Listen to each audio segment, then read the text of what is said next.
আমার কাছে মনে হচ্ছে যে রাইট এট দ্য মোমেন্ট আমাদের সবচেয়ে বড় সমস্যা এই মুহূর্তে না, বিগত কয়েক বছর ধরে এটা বাড়ছে কারাপশন। যদিও আপনার প্রেজেন্টেশনে উঠে এসেছে যেটা ১ নাম্বার আমাদের সমস্যা। অ্যান্ড আমি সবসময় বলি it is the mother of all problem, যে করাপশন থেকেই আপনি হুন্ডি বলেন বা হোয়াট এভার ইউ বলেন, সবগুলা করাপশন থেকেই আসলে শুরু হয়। মোয়াজ্জেম ভাই, আমি একটু মিস করে গেছি মনে হয়। হয়তো আরেকটা আমাদের প্রোগ্রাম দরকার শুধু কিভাবে করাপশন কমানো যায়। এইটা নিয়ে যে মানে ইটস হিউজ, যে এইটাকে আমাদের খুব বেশি একটা ইম্পোর্টেন্স দেওয়া দরকার। যে আমরা কিভাবে করাপশনটা কমাবো। আপনি তুলে এনেছেন আমাদের ট্যাক্সে যে আমাদের প্রুফ অফ দিতে হয়, পিএসআর।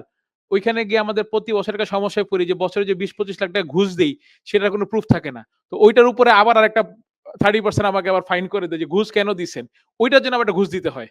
যে ওই ৩০ লাখ টাকা কম নিবো, তো ওইটার জন্য আরেকটা ঘুষ দেন আরকি। তো এই ঘুষের উপরে ঘুষ চলে আরকি আমাদের দেশে। তো এই করাপশন থেকে কিভাবে কমানো যায়? আর আপনি সবগুলা এক জায়গাতে আনার কথা বলেছেন। আমি এখানে আমাদের special envoy and beta chairman আছে যে আমরা এনএসডব্লিউ নিয়ে কাজ করতেছি। ১০-১৫ বছর হয়ে গেছে আমরা ন্যাশনাল সিঙ্গল উইন্ডো নিয়ে কাজ করতেছি। সবকিছু এক জায়গাতে ইনফরমেশন গুলো থাকবে। বাট এইটা তো হচ্ছেই না, বরং এটা দিনে, দিনে কমপ্লিকেটেড করা হচ্ছে যে সবকিছু এটা একটার মধ্যে আনতে হবে। সবকিছু একটার মধ্যে আনতে গিয়ে আসলে কিছুই হবে না। আমি আমি আমার কাছে যেটা মনে হচ্ছে, আমি কাজ করতেছি। বাট আমি জাস্ট একটা কথা বলব যে আমরা যদি একটা শুরু করি, স্যার আছেন এখানে, যে এনবিআর থেকে যদি শুরু করি, বিকজ প্রত্যেকটা বিজনেসম্যানের দেখবেন যে কমপ্লেইন সবচেয়ে বড় থাকে এনবিআর রিলেটেড।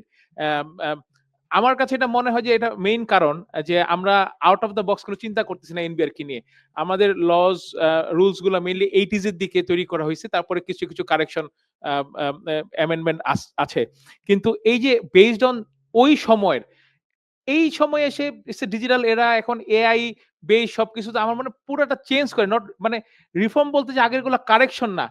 টোটাল অন্যভাবে চিন্তা করে যদি আমরা একটা এনবিআর কে একটা যদি আমরা ডিফারেন্ট, ডিফারেন্ট পলিসি দিতে পারি, ট্যাক্স, ভ্যাট, কাস্টমস, বন্ড সবগুলাকে, আমার মনে হয় যে করাপশন 50% কমিয়ে আনা সম্ভব। বিকজ আম অন্য সবখানেই করাপশন আছে, বাট আমাদের বিজনেসম্যান যারা আছি তাদের জন্য সবচেয়ে বেশি আমরা এফেক্টেড হই আ ওই জায়গাটাতে। তো মোয়াজ্জেম ভাই, আমার মনে হয় আরেকটা প্রোগ্রাম করতে পারেন। আরেকটা রিসার্চ পেপার তৈরি করতে পারেন শুধু যে আমরা কিভাবে ওই করাপশনটাকে কমাবো। আর এগেইন থ্যাংকস। আরেকটা জিনিস, আমি যেহেতু এখানে ২ জন সরকারের উচ্চ পর্যায়ের আ আ আ ব্যক্তি আছেন এবং আমাদের মুরুব্বি আমাদের মিন্টু আঙ্কেল আছেন। যে আম আমাদের আসলে করাপশন কমানোর জন্য যে শুধুমাত্র অনেস্ট লোক দিলে হবে না জায়গাগুলাতে।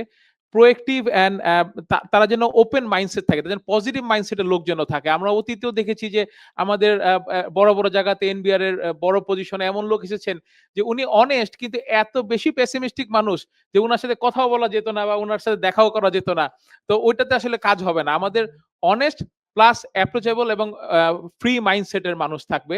এবং যেটা শুরু হয়েছে, আমি থ্যাংকস যে আমাদের বর্তমান চেয়ারম্যান খুবই ভালো মানুষ। বাট আ আমি ভয়ও পাচ্ছি যে এরকম অ্যাকশন নিতে গেলে আবার যারা আরেকটা গ্রুপ যারা ক্ষতিগ্রস্ত হয় তারা আবার কোন ষড়যন্ত্র করে কিনা। সেই জায়গাগুলোতে একটু মাথায় রেখে আমার মনে হয় যে এন্টি কারাপশন এর জায়গাটা একটু শক্ত করে দেখতে হবে।